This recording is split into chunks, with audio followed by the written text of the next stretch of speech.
नमस्ते। इस वीडियो में आप जान पाएंगे कि अपनी कुंडली से आप कैसे अपने आत्मा से जुड़ा ज्योतिर्लिंग देख सकते हैं और कैसे आपका आत्मलिंग आपकी आराधना करने से आप जीवन के लक्ष्यों को प्राप्त कर सकते हैं। ज्योतिर्लिंग, ज्योति का शब्द का अर्थ है प्रकाश और लिंग शब्द का अर्थ है संकेत। ज्योतिर्लिंग भगवान शिव का प्रकाश है। ज्योतिर्लिंग बहुत ही पावरफुल और शक्तिशाली रूप है क्योंकि ये एक निश्चित तरीके से संरक्षित और बनाए गए हैं। शिव पुराण में एक ब्रह्मा और विष्णु के बीच में सृष्टि में कौन सर्वोच्च है को लेके बहस हो गई।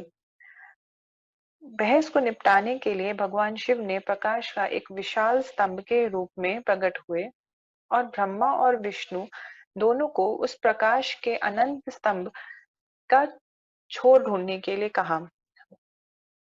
जब दोनों को छोर नहीं मिला तो ब्रह्मा जी ने झूठ बोला कि उन्हें अंत मिल गया है, लेकिन विष्णु जी ने अपनी हार मान ली। शिव जी ने ब्रह्मा जी को झूठ बोलने की वजह से न पूजे जाने का श्राप दिया और इस तरह भगवान शिव द्वारा प्रकाश के अनंत स्तंभ ज्योतिर्लिंग के रूप में प्रकट हुए। दुनिया में केवल 12 ज्योतिर्लिंग हैं, जो कि कुछ जियोग्राफिकली और एस्ट्रोनॉमिकली बहुत ही सिग्निफिकेंट पॉइंट पे बनाए गए हैं। जिस तरह पूरा ब्रह्मांड 12 राशियों में विभाजित या डिवाइडेड है, ये संयोग नहीं है कि शिव जी ने हमें 12 ज्योतिर्लिंग के रूप में ही दर्शन दिए हैं।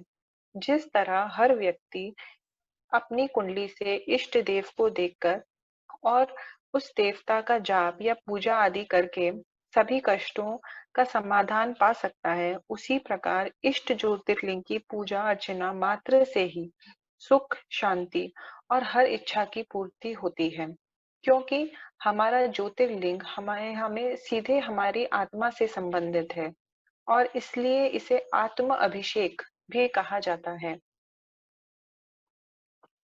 वैदिक ज्योतिष में ऋषि जैमिनी ने आत्मकारक को बहुत अहमियत दी है और आत्मकारक कुंडली में राजा के समान होता है। ये आत्मा की इच्छा या लक्ष्य को दर्शाता है जिसके लिए आत्मा ने पुनर्जन्म लिया है। आत्मा का मेन ऑब्जेक्टिव या उपदेश परमात्मा या ईश्वर से मिलना और जन्म और पुनर्जन्म के चक्र से मुक्ति है। आत्मा का अर्थ है सोल और कारक जो दिखाता है कि आपकी आत्मा की इच्छा क्या। अपनी कुंडली में अगर आपको अपना आत्मकारक ग्रह देखना है तो जो 8 मेन ग्रह होते हैं, सूर्य, चंद्रमा, मंगल, बुध, गुरु, शनि, शुक्र और राहु। इसमें हम केतु को नहीं लेते हैं क्योंकि वो एक मोक्ष कारक ग्रह है और इसमें हम आत्मा की इच्छा की बात कर रहे हैं और केतु में कोई इच्छा नहीं है। तो इन 8 ग्रहों में से आपकी कुंडली में जिसकी सबसे ज्यादा डिग्री है उसे हम आत्मकारक ग्रह बोलते हैं। जिस तरह इस कुंडली में आप देख सकते हैं कि चंद्रमा 0 डिग्री 45 मिनट्स का है, गुरु 6 मिनट 36 मिनट का, 6 डिग्री 36 मिनट का है। उसी तरह शनि इस कुंडली का आत्मकारक है जो कि 29 डिग्रीज 41 मिनट्स का दिख रहे हैं। तो जिस कुंडली में आपकी कुंडली में अगर जो ग्रह सबसे ज्यादा डिग्री का है वो आपका आत्मकारक ग्रह बनेगा।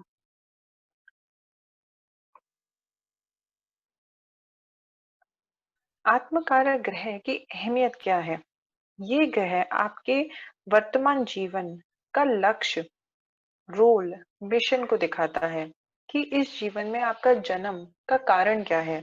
जिस राशि में, जिस नवांश राशि में वो बैठा है वो आपके जीवन की सबसे इम्पोर्टेंट राशि बन जाती है और वो प्लैनेट आपका सबसे इम्पोर्टेंट प्लैनेट बन जाता है। उसकी दशा अंतरदशा आपको बहुत अनुभव करवाती है। ये ग्रह आपको रास्ता दिखाता है जिस पर चलकर आप अपने जीवन की उस सफलता को प्राप्त कर सकते हैं जिसके लिए आपकी सोल कैपेबल है और आपको जीवन का सबसे महत्वपूर्ण सबक इसी प्लैनेट की, इसी ग्रह की दशा और अंतर्दशा में मिलता है। एक बार जब आपने अपना आत्मकारक जान लिया है तो उसके बाद अगर आपको अपना ज्योतिर्लिंग जानना है, तो जो ग्रह आपका आत्मकारक बनता है वो आपकी नवांश चार्ट में या नवांश कुंडली में D9 कुंडली जिसे कहते हैं उसमें जिस राशि में बैठा है उस राशि का ज्योतिर्लिंग आपका आत्म ज्योतिर्लिंग बनता है। जिस तरह ये चार्ट श्री नरेंद्र मोदी जी का है, आप इसमें देख सकते हैं कि शनि जिसके 29 डिग्री 41 मिनट्स दिखा रहा है, ये इनका आत्मा कारक है और D9 चार्ट में ये धनु राशि में बैठा है।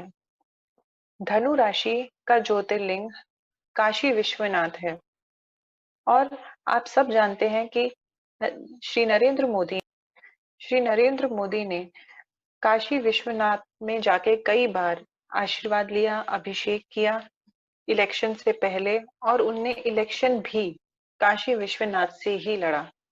उसी तरीके से आप लोग भी अपना आत्म ज्योतिर्लिंग जान सकते हैं। जिनका आत्मकारक नवांश नवांश कुंडली में मेष राशि में आ रहा है, उनका ज्योतिर्लिंग रामेश्वरम ज्योतिर्लिंग बनता है। जैसे भगवान राम ने रावण से युद्ध जीतने से पहले रामेश्वरम में शिवलिंग की स्थापना की थी और भगवान राम को विष्णु का सूर्य अवतार माना जाता है और सूर्य मेष राशि में उच्च के होते हैं और मेष राशि से जो ज्योतिर्लिंग कनेक्ट होता है वो रामेश्वरम ज्योतिर्लिंग है। उसी तरीके से वृष राशि से जो ज्योतिर्लिंग कनेक्टेड है वो सोमनाथ ज्योतिर्लिंग है। भगवान शिव जब भगवान कृष्ण से द्वारका मिलने गए तो उनने सोमनाथ ज्योतिर्लिंग का रूप धारण किया और माना जाता है कि सोमनाथ भगवान शिव का सबसे दयालु रूप है। और चंद्रमा वृष राशि में उच्च के होते हैं। जिन लोगों का आत्मकारक नवांश में मिथुन राशि में आ रहा है, उनका जो आत्मा से जुड़ा ज्योतिर्लिंग है वो नागेश्वरम ज्योतिर्लिंग है। कर्क राशि वालों के लिए ओमकालेश्वर, सिंह राशि वालों के, कन्या राशि वालों के लिए मल्लिकार्जुन, तुला राशि वालों के लिए महाकाल उज्जैन में, वृषक वृश्चिक राशि वालों के लिए ग्रिनेश्वर ज्योतिर्लिंग, धनु राशि वालों के लिए काशी विश्वनाथ, मिथुन राशि वालों के लिए, मकर राशि वालों के लिए भीम शंकर ज्योतिर्लिंग, और जिन लोगों का कुंभ राशि में आत्मकारक नवंश में आ रहा है उनका केदारनाथ ज्योतिर्लिंग, और मीन राशि वालों के लिए त्र्यंबकम ज्योतिर्लिंग।